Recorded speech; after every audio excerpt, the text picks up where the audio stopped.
Justice అంటే ఏంటి, గతంలో తప్పులు చేసిన వాళ్ళందరినీ వెంటనే వాళ్ళ మీద ఏదో చర్యలు తీసేసుకోవాలి అని ఇట్లాగా కొంతమంది కోరుతున్నారు. అదేవిధంగా పదవులతో భర్తీ చేసేయాలి అందరినీ, అంటే దానికి ఒక ప్రాసెస్ ఉంటుంది. ఆ ప్రాసెస్ ప్రకారమే వెళ్తారు తప్ప వీళ్ళు అనుకున్నట్టుగా ప్రభుత్వం నడవదండి. కొంతమంది అట్లా అనుకుంటున్నారు, కానీ ఈ టేక్స్ టైం.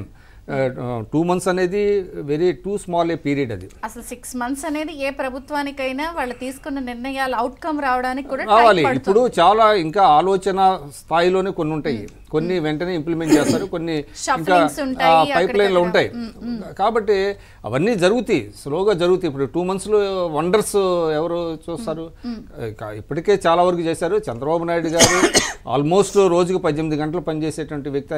ఆయన ఎక్కడ విశ్రమించరు. ఆయన ఆలోచనలు 24 గంటలు పరిపాలన చుట్టే పరిభ్రమిస్తాయి. కాబట్టి ఇంకా జరుగుతాయి. కాకపోతే ఏంటంటే ఇవాళ ఇంకా ఆర్టీసీలో ఉచితమైనటువంటి ప్రయాణం మహిళలకి ఇట్లాంటి కొన్ని అధ్యయనం చేస్తున్నారు. మరోపక్క మీరు చెప్పారు ఇందాక వైఎస్ఆర్సీపీ వాళ్ళు చేసేటువంటి ప్రాపగాండా డ్యామేజ్, అది సహజం. అది వాళ్ళ భారతదేశ రాజకీయాల్లో ఎట్లా ఉందంటే వాళ్ళ పని వాళ్ళు చేస్తూ ఉంటారు, ఎక్కువగా చేస్తూ ఉంటారు. ఎందుకంటే సోషల్ మీడియా మించుతారు, ఏం చేస్తారు? ఇప్పుడు శృతి మించుతారు. మించినప్పుడు ఏం చేయాలనేది కూడా ప్రభుత్వం ఆలోచించుకోవాలి. అంటే ప్రజల్ని ఎడ్యుకేట్ చేయటమేనండి. ఎండ్ ఆఫ్ ద డే ఒక యూట్యూబ్ అకాడమీ వస్తోంది అమరావతి కేంద్రంగా, లేదా ఒక ఇన్వెస్టర్ ఇంటర్నేషనల్ గా వీళ్ళు ఏపీ వైపు చూస్తున్నప్పుడు అసలు వాళ్ళని ట్యాగ్ చేసేస్తే ఇక్కడ ల్యాండ్ ఆర్డర్ లేదు రాబాకండి అని చెప్పేస్తున్నారు.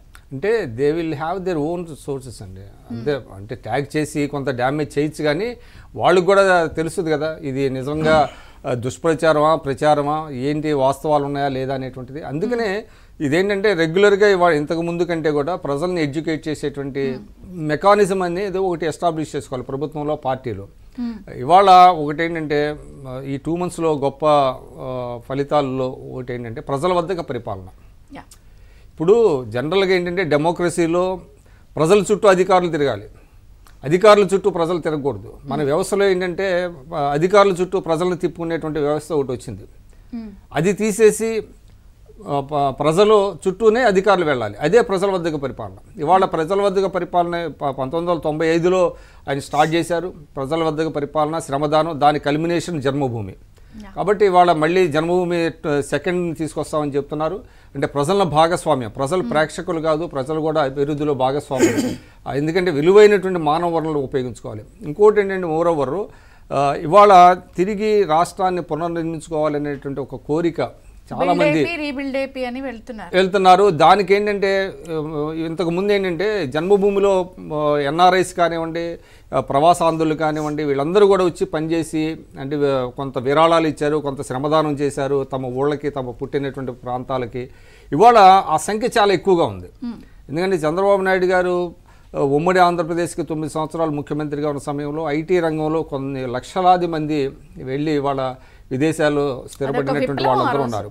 వాళ్ళందరూ కూడా they want to contribute, they want to give something back to their mother land అనమాట. అటువంటి వాళ్ళందరూ కూడా ఇవాళ పనిచేయడానికి, ఇవాళ యాక్చువల్లీ చెప్పాలంటే మీకు అమరావతి ఉద్యమాన్ని కాపాడింది కావచ్చు, లేదంటే వాళ్ళు జగన్మోహన్ రెడ్డి గారిని ఓడించడంలో ప్రవాసాంధ్రుల పాత్ర కూడా చాలా ఎక్కువగా ఉందండి. వాళ్ళు కూడా అమరావతి అంటే ఒక రాజధానిని మనం నిర్మించుకోవాలనేటువంటి ఒక తపన పడ్డారు, దానికి కాంట్రిబ్యూట్ చేశారు. ఇప్పుడు కూడా వాళ్ళు చాలా కాంట్రిబ్యూట్ చేయాలనేటువంటి ఆలోచనలో ఉన్నారు. కాబట్టి వాళ్ళందరికీ కూడా వాళ్ళకి ఒక ప్లాట్ఫామ్ని క్రియేట్ చేస్తారు.